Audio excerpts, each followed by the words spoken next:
Politics वाला आओ राजनीति करें।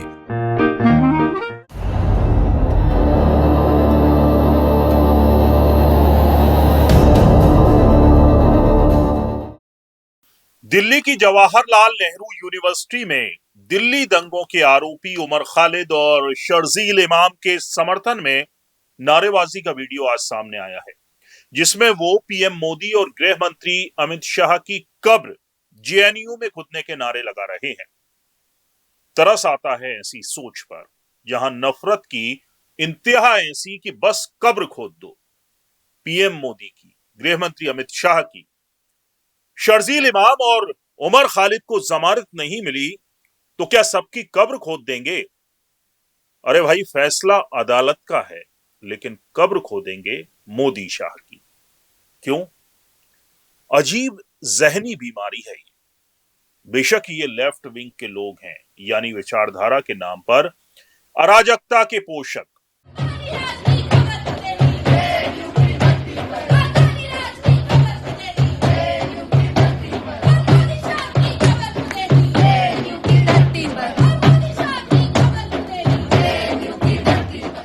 ऐसे में आखिर सरकार तगड़ा एक्शन क्यों नहीं लेती? प्रदर्शन का हक सभी को है, लेकिन देश के प्रधानमंत्री और गृह मंत्री के खिलाफ ऐसी भाषा कोई कैसे जायज ठहरा सकता है?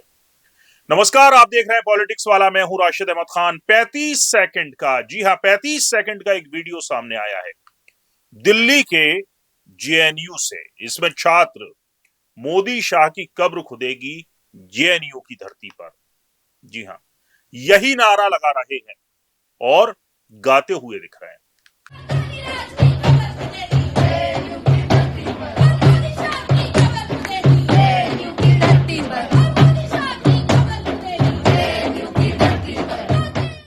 हालांकि शर्जील इमाम और उमर खालिद का नाम सुनाई नहीं दिया।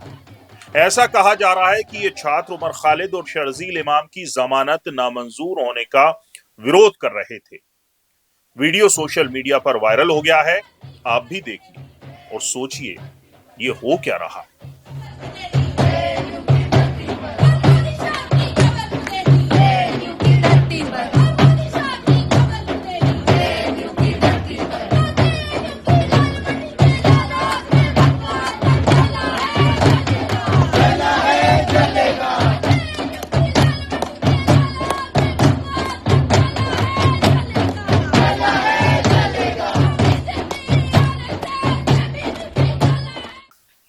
हालांकि जेएनयू स्टूडेंट्स यूनियन की अध्यक्ष अदिति मिश्रा ने कहा कि हर साल 5 जनवरी को 2020 को कैंपस में हुई हिंसा की निंदा करने के लिए विरोध प्रदर्शन करते हैं।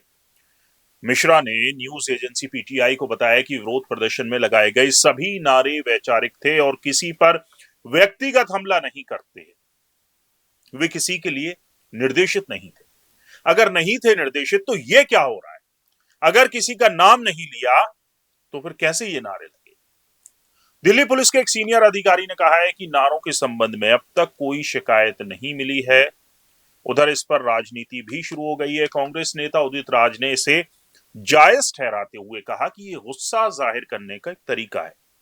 जेएनयू में 2020 दिल्ली दंगों की बड़ी साजिश मामले में सुप्रीम कोर्ट के फैसले के खिलाफ गुस्सा है। उमर खालिद और शर्जील इमाम के साथ ऐसा इसलिए किया जा रहा है क्योंकि वे मुसलमान, उनके साथ नाइंसाफी हुई। एससी का फैसला बहुत दुर्भाग्यपूर्ण है, ये कहना है कांग्रेस नेता उदित राज का। वहीं दिल्ली के मंत्री कपिल मिश्रा ने कहा कि सपोलों का फन कुचला जा रहा है, इसलिए बिलबिला रहे हैं।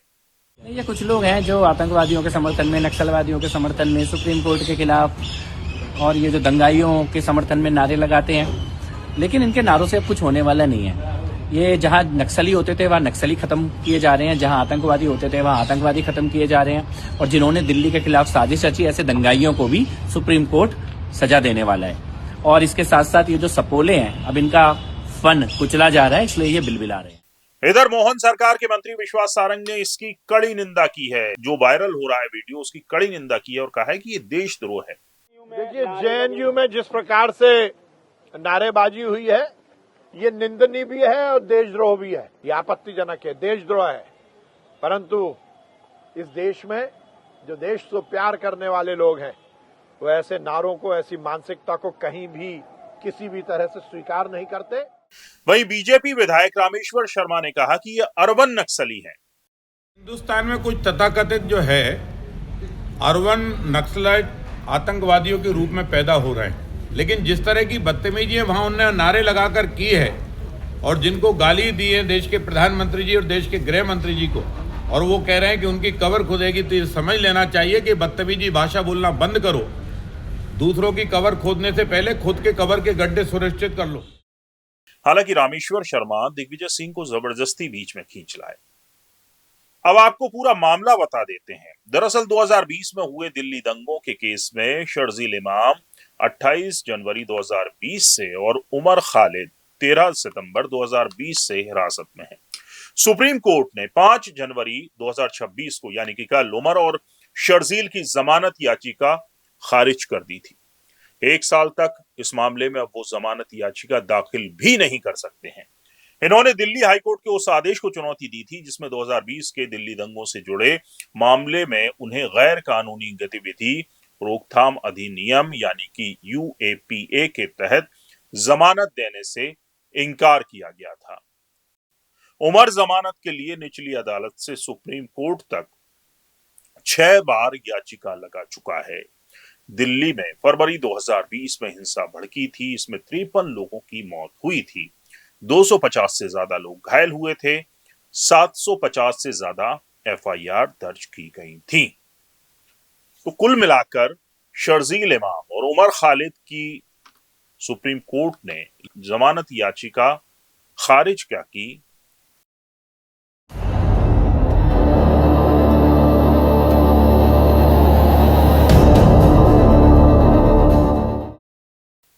JNU में छात्र जो हैं वो प्रदर्शन पर उतर आए और प्रदर्शन ऐसा कि PM मोदी और गृह मंत्री अमित शाह की कब्र खोदने पर उतार हुआ।